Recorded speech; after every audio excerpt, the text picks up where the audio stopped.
mohon ketua kelas bisa menyiapkan. Berdoa mulai. Assalamualaikum warahmatullahi wabarakatuh. Waalaikumsalam warahmatullahi wabarakatuh. Baik anak-anakku, pagi hari ini apakah kalian sehat? Sehat. Kita awali dengan semangat pagi ya. Semangat pagi anak-anak. Semangat pagi, pagi, luar biasa. Oke. Sebelum kita mulai, saya akan absen kalian dulu.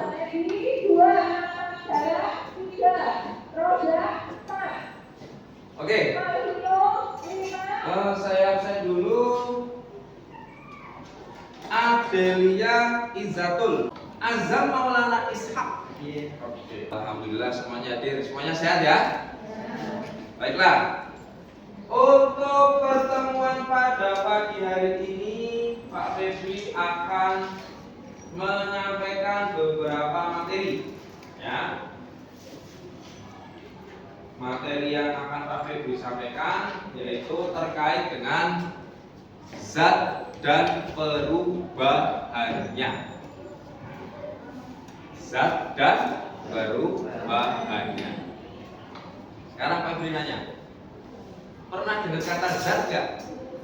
Pernah. Kalau tidak, kalian pernah membahas materi tentang zat pada waktu SD ya? Tentunya pada pertemuan pagi hari ini kita mempunyai tujuan pembelajaran. Tujuannya apa? Ayo, dengan kalian tahu zat. Nah, nantinya kalian bisa mengetahui berbagai macam jenis zat. Kalian identifikasi pengertian zat itu apa, kemudian kalian jenisnya ini ya kan. Kemudian bentuknya seperti ini. Nah, karakternya seperti ini. Nah, itu nantinya yang akan kalian pelajari. Dan tujuannya adalah itu. Paham ya? Oke. Nah, sebelum kita memulai pelajaran, karena kurikulum kita adalah kurikulum merdeka, ya kan? Kita nyanyikan lagu wajib. Lagu wajib Garuda Pancasila. Oke, saya persilakan untuk semuanya berdiri. Garuda Pancasila, akulah pendukungmu. Ayo silakan duduk lagi. Teringat lagi, Pak Febri akan adakan pretest ya. Tutup semua bukunya, Pak Febri akan adakan pretest. Tutup semua bukunya. Nanti tuliskan nama dan nomor absen kalian. Oke. Nah, kita buka dulu. Nanti kerjakannya bareng-bareng. Silakan kerjakan mulai dari sekarang. Baiklah, kita akan langsung masuk kepada mata pelajaran atau materi yang akan kita bahas, yaitu tentang zat dan perubahannya. Tapi kita lebih mengacu ke subnya lagi, tentang wujud zat dan jarak antar partikel. Oke. Nah sebelumnya Pak Febri sudah menyiapkan beberapa bahan. Ya.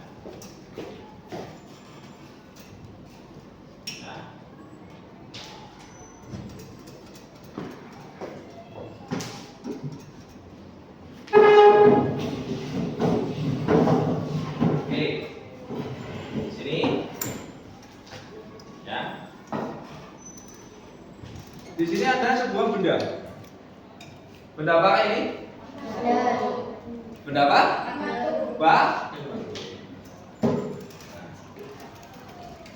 Batu ini tak taruh di gelas.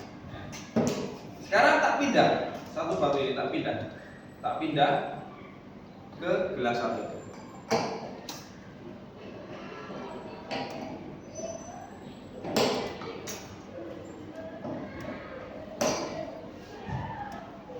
Apa yang terjadi? Coba kalian amati. Adakah yang berubah? Adakah yang berubah? Coba kalian amati. Dari perpindahan batu ke sini, apakah batunya berubah? Tidak. Kenapa? Ini yang berubah apanya ini? Yang berubah apanya dari sini ke sini? Dari sini ke sini yang berubah apanya? Ini abaikan saja. Batu yang ini diabaikan saja. Ya. Jadi misalkan satu batu saja misalkan, cuma ada satu batu, misalkan. Cuma satu saja. Yang paling gampang guys. Ada satu batu saja. Satu batu. Ini batu di sini, ya kan? Gini kan? Kita ambil, tak pindah ke sini. Yang berubah apa ya? Batunya berubah tidak? Berarti dari kejadian itu bisa kalian simpulkan apa? Batu merupakan pendapat. Batu merupakan benda. Berarti kalau benda padat itu seperti apa? Bentuknya tidak berubah. Nah, sebelum kita masuk ke situ, nah nanti kita akan adakan eksperimen sederhana. Oke? Supaya kalian lebih paham, ya kan? Apa sih? Berarti padat merupakan salah satu wujud apa? Wujud zat. Nah, kita masuk ke sesi yang kedua untuk membentuk kelompok. Oke, silakan. Oke, saya akan share. Di situ ada 3 video yang harus kalian amati. Dari yang pertama dulu, yang atas, silakan kalian amati. Barengan, coba.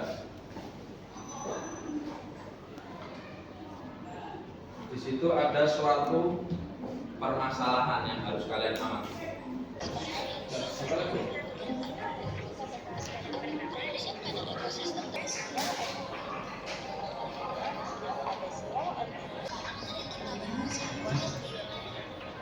Dari video pertama, tadi kalian melihat lingkungan mana? Yang kalian lihat? Lingkungan rumah. Dari lingkungan rumah tersebut kalian bisa melihat beberapa ekosistem, ya kan? Nah, di situ kan ada komponen-komponennya kan. Nah, komponen itu kan terbentuk dari beberapa macam zat. Nah, sudah kalian amati ya ekosistem rumah. Sekarang kita masuk ke video yang kedua.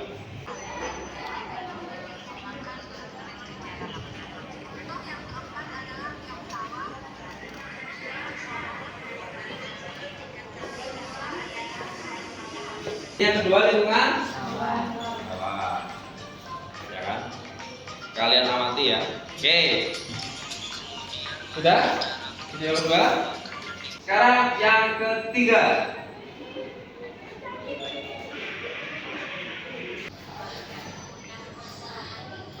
Oke, yang pertama adalah lingkungan mana yang kalian amati tadi? Rumah. Yang kedua lingkungan. Nah, yang ketiga lingkungan. Dari ketiga lingkungan itu, adakah kesamaan? Ada kesamaan nggak? Ada.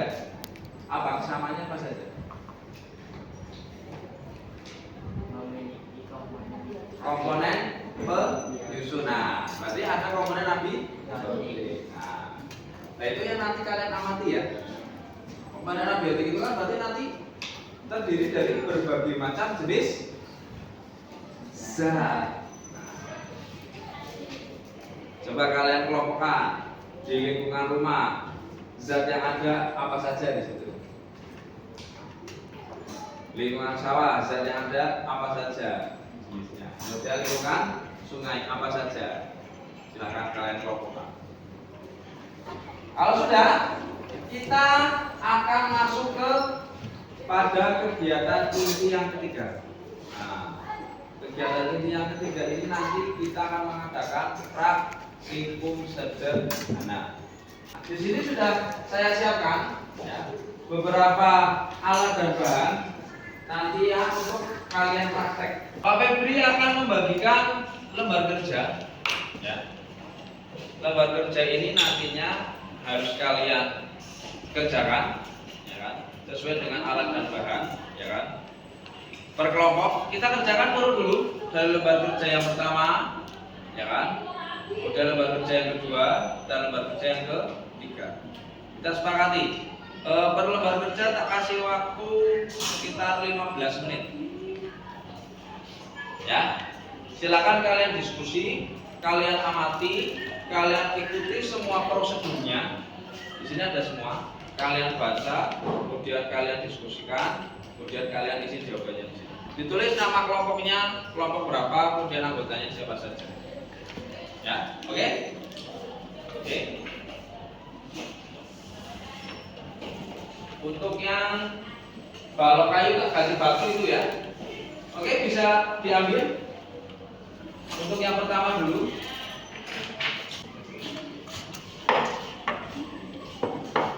Ke LKPD 1 dulu aja. Yang pertama dulu apa itu? Nah, ya udah. Ini airnya udah ada ini.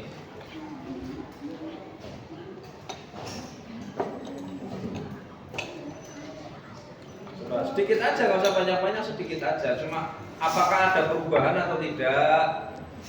Nah, nggak harus segitu. Itu misalkan kita ambil sampel, nggak usah banyak-banyak, 20 mili saja lah. Ya. Kalau enggak 50 mili wes. Nah, dari sini kita disesuaikan aja dengan perintahnya.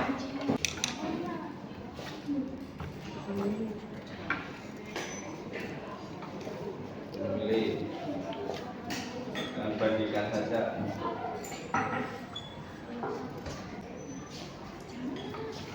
Ya udah dicontohkan 50 mili, apakah nanti jadinya masih 50 mili? Ayo.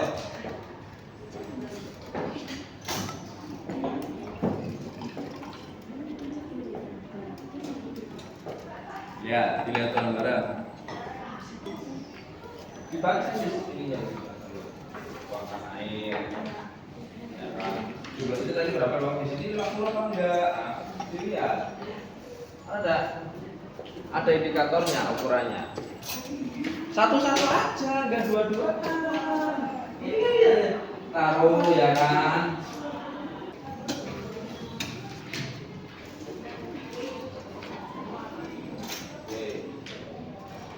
Ini kan kelompok ya. Kelompok itu harus aktif semua, saling memberikan ide, memberikan jawaban, ya kan? Nanti disepakati, ya. Sekarang yang kedua, apa itu nih? Gambar yang kedua. Coba perhatikan. Perhatikan, semuanya perhatikan. Untuk jawaban singkatnya yang ini, tulislah di bawahnya, ya. Ini kan apakah volume air berubah? Ditulis bawahnya. Kemudian berubahlah, nah, tulis jawabannya bawah. Kemudian ini jawabannya di sampingnya bawahnya. Kemudian yang ini adalah simpulan dari kalian melaksanakan LKPD yang pertama. Apakah ada yang berubah dari percobaan kalian? Nah, kalau ada apa? Kalau tidak, nah.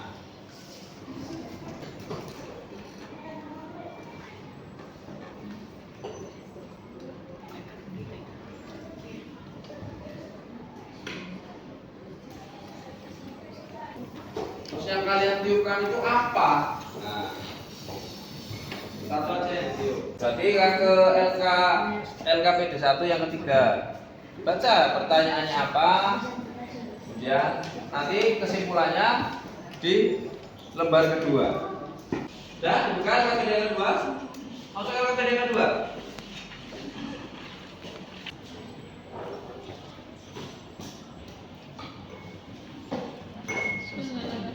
Susah enggak?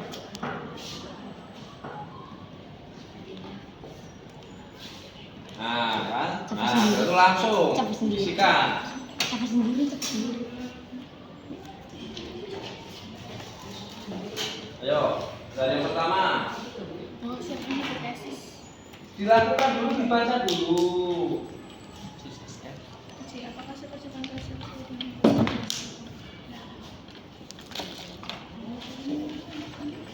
Dan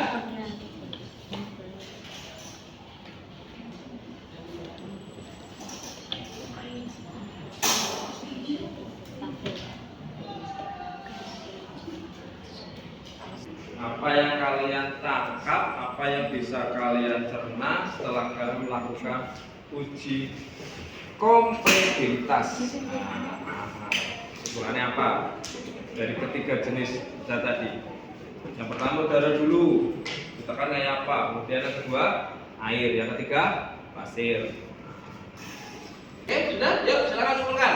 Kalian sudah mengerjakan LKPD ya. Kemudian kalian juga sudah membuat tugas ya. Tugas yang sudah kalian dibuat melalui media apa? Canva. Sudah semua ya? Sudah. Sekarang kalian tinggal melakukan presentasi ya. Tapi sebelum kita presentasi kita SPG dulu. Biar semangat. Oke? 1, 2, 3. Mari Jo menari di atas menara.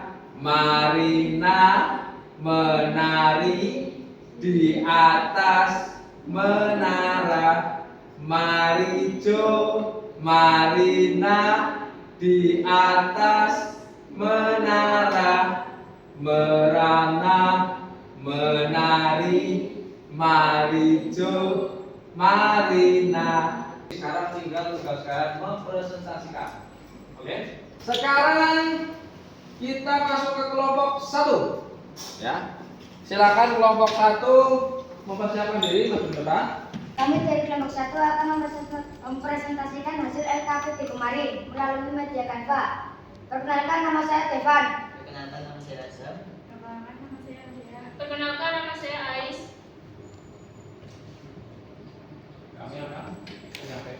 Kami akan menyampaikan hasil dari praktikum. Oke. Dari zat cair siapa? Zat cair. Ya, silakan bacakan.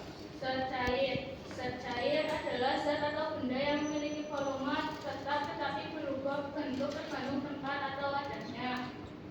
Partikel zat cair, bentuk sesuai wadahnya, terdapat jarak antar partikel. Gaya tarik antar partikel agak kuat, memiliki volume yang tetap. Difusi cair terjadi jika perpindahan molekul cair dari konsentrasi tinggi ke konsentrasi rendah. Difusi cair terjadi jika perpindahan molekul cair dari konsentrasi tinggi ke konsentrasi rendah. Contohnya? Contoh zat cair yaitu minyak, air, bensin, susu, coklat, dan lain-lain. Oke. Nah, sekarang masuk ke Ciri-ciri zat cair. Susunan partikelnya kurang rapat dan kurang teratur. Gaya tarik menarik antar partikelnya kurang kuat. Partikel dapat bergerak tapi terbatas, memiliki volume yang tetap. Kemudian, zat gas adalah suatu zat yang mempunyai volume dan bentuk yang selalu berubah-ubah sesuai tempatnya. Sifat-sifat zat gas: bentuk dan volume berubah-ubah, jarak antar partikel sangat renggang, gaya tarik antar partikel sangat lemah, partikel mudah bergerak.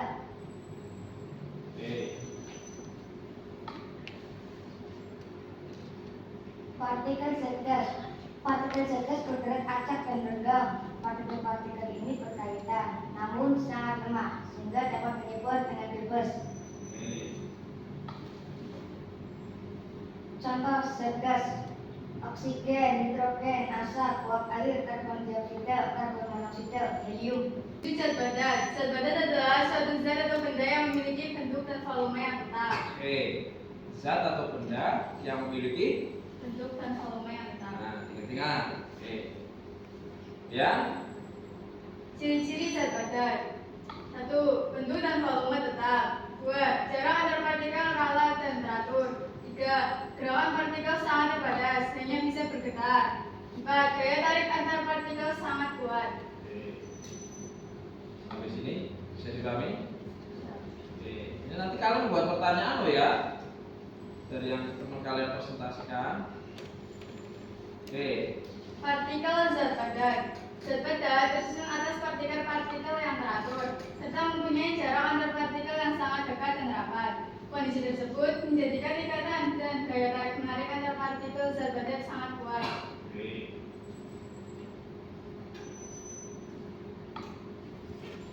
Difusi zat padat. Difusi padat terjadi jika perpindahan molekul padatan dari konsentrasi tinggi ke konsentrasi rendah.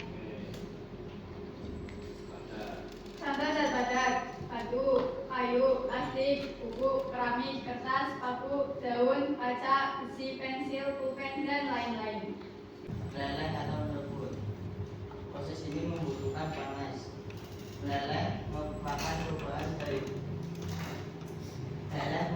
perubahan wujud dari zat padat ke zat cair.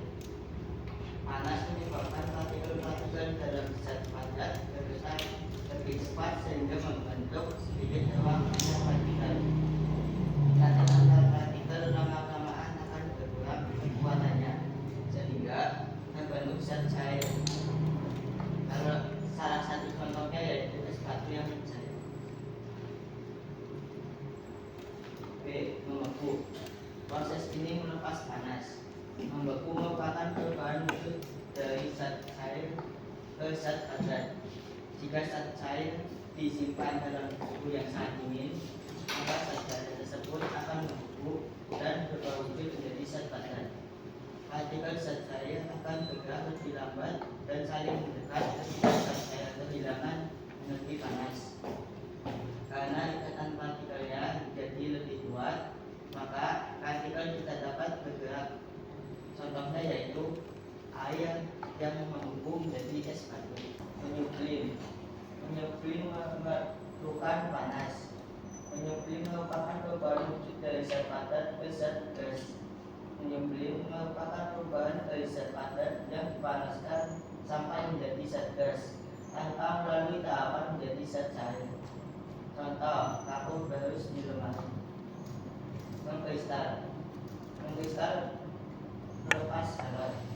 Merupakan perubahan wujud dari zat gas ke zat padat. Mengkristal merupakan perubahan wujud dari zat gas langsung menjadi zat padat atau padatan. Contohnya yaitu terjadinya atau turunnya salju. Demikian presentasi dari kami. Bagaimana teman-teman, ada pertanyaan dari rekan-rekan? Bagaimana keadaan partikel zat padat saat dipanaskan hingga meleleh? Apakah berubah menjadi zat? Coba, pikir dulu. Oke, kami akan menjawab pertanyaan dari kelompok 2 atas nama Ivan Muhammad Ardiansyah. Ketika benda padat mulai dipanaskan, energi panas yang bertransfer ke partikel-partikel benda meningkat. Hal ini menyebabkan partikel-partikel tersebut dapat bergerak dan memisahkan diri satu sama lain. Pada titik lelehnya, ikatan antar partikel-partikel padat mulai lemah sehingga benda padat berubah menjadi cair. Jadi kesimpulannya itu panas tersebut menyebabkan partikel tersebut bergerak memisahkan satu sama lain. Gitu. Gimana, Mas Iqbal? Sudah cukup paham? Gimana? Ada tambahan? Oh, mau nanya? Bentar, ini tambah dulu. Ada tambahan? Jawaban sudah cukup? Masing-masing gimana? Oke ya. Jadi intinya ketika istilahnya tadi zat padat dipanaskan, ya kan? Kan ditanyakan ini bagaimana keadaan partikel zat padat saat dipanaskan. Nah, ketika dipanaskan itu berarti otomatis partikelnya semakin terpisah, ya kan, bergerak. Akibatnya partikel mulai melemah sehingga padat berubah menjadi cair. Oke. Pertanyaan selanjutnya, Mbak Moni. Oke. Apa yang membedakan zat padat dari zat cair dan gas? Apa yang membedakan apa? Apa yang membedakan zat padat dari zat cair dan gas? Oh, yang membedakan zat padat dengan zat yang lain itu apa? Wah. Kalian menjawab? Ya. Oke. Zat padat memiliki bentuk dan volume tetap, sedangkan zat cair dan gas tidak. Oke. Zat padat memiliki Bentuk dan volume tetap. oh, bentuk dan volumenya tetap. Sedangkan cair dan gas kan bentuk dan volumenya tidak atau berubah sesuai dengan tempat atau wadah. Jadi itu perbedaannya. Sudah? Cukup mewakili? Oke, ada tambahan? Nah, silakan ditutup. Demikian presentasi dari kelompok kami. Wassalamualaikum warahmatullahi wabarakatuh. Waalaikumsalam warahmatullahi wabarakatuh. Tepuk tangan untuk kelompok 1. Setelah ini, setelah kalian memaparkan, kita adakan post test ya. Adakan post test. Silakan dikerjakan. Waktunya 5 menit saja. Sekarang tinggal ke post test.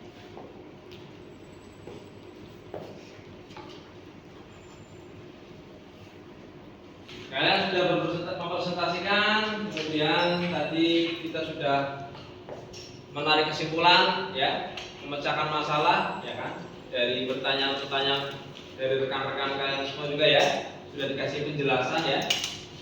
Sekarang yang Bapak ditanyakan,